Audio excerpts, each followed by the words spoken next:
Hello boys and girls, welcome to my channel. I'm For the Classic and welcome to BenchART. So for today what I do every day is Project Cars 3, a game developed by Slightly Mad Studios, and this game it is using their in-house technology called Madness Engine.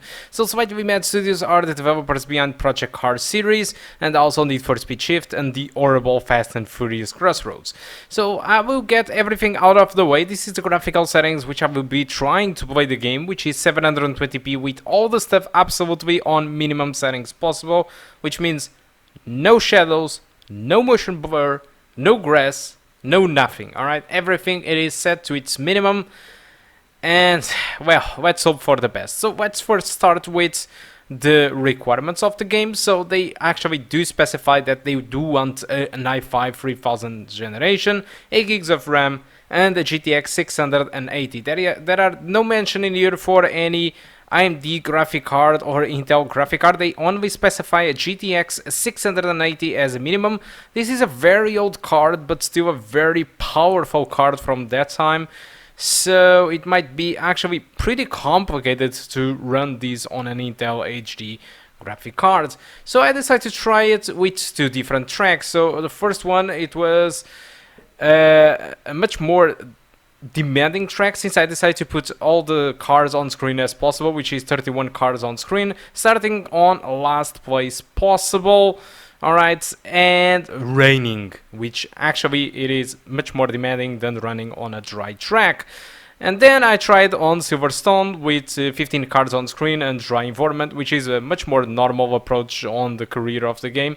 So what happens really, it is that the results were, well, pretty bad for the rainy track. For example, on the rainy track, you can see the performance right now at the moment. It is pretty much averaging 20 frames per second, so there are moments where it is lower than 20 frames per second, and some other times can even reach 25. So for me, given the type of game that this is, it is absolutely unplayable, and I can't really recommend you. Although when I did try the game at the Silverstone track with 15 cars on screen and dry environments, well, the performance, it was so much different. So the performance, it was overall above 30 frames per second. There are some drops here and there, alright, below 30 frames per second, but for the most part, the game, it was pretty much between 30 to 40 frames per second, which is way more playable, and it is actually acceptable, alright. But when it comes to Tuscany, I think that's the name of the track, yes, Tuscany, with wet environment and 31 cars on screen, the performance, it is just awful, and it is hard to recommend.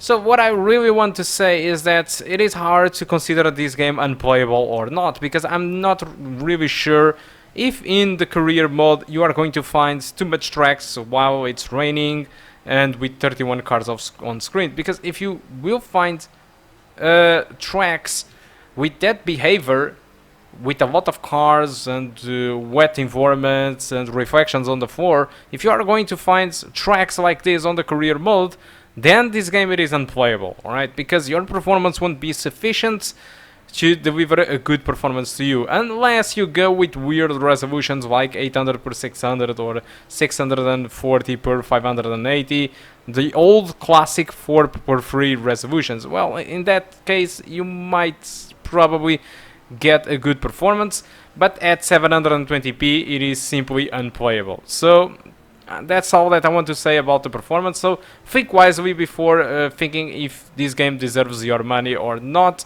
with the Intel HD 620. But let's now talk a little bit more about the game. I think it's a good idea to talk a little bit about the story of Slightly Mad Studios. So I remember when Slightly Mad Studios did develop Need for Speed Shift 1 and Need for Speed Shift 2, and I remember Slightly Mad Studios to complain against EA Games because they wanted to make a simulation game with all the bells and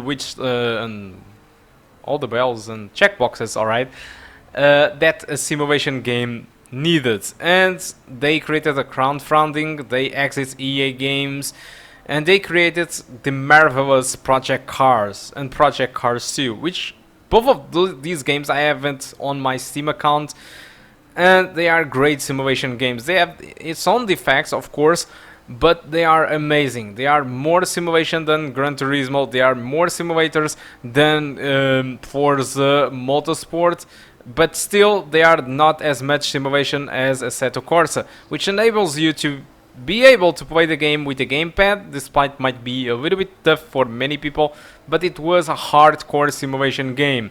So this doesn't make any sense, because Project Cars 1 and Project Cars 2 both were hardcore simulation games, and now I open Project Cars 3 and this is no longer a simulation game. This is an arcade game that it is pretty much like Grid or Need for Speed Shift, which is a little bit funny because they exit EA Games because they wanted a true simulation.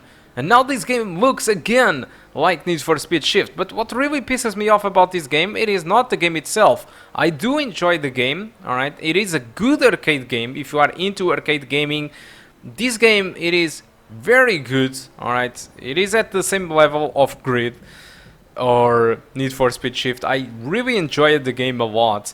But using Project Cars' name to release the game doesn't make any sense. They could make something like Dirt, where they do separate which ones are the simulation and which ones are the arcade. So Dirt 4 and Dirt 5 and Dirt 2 and Dirt 3 and Dirt 1, all these games were arcadish. And Dirt 5 will be also arcadish.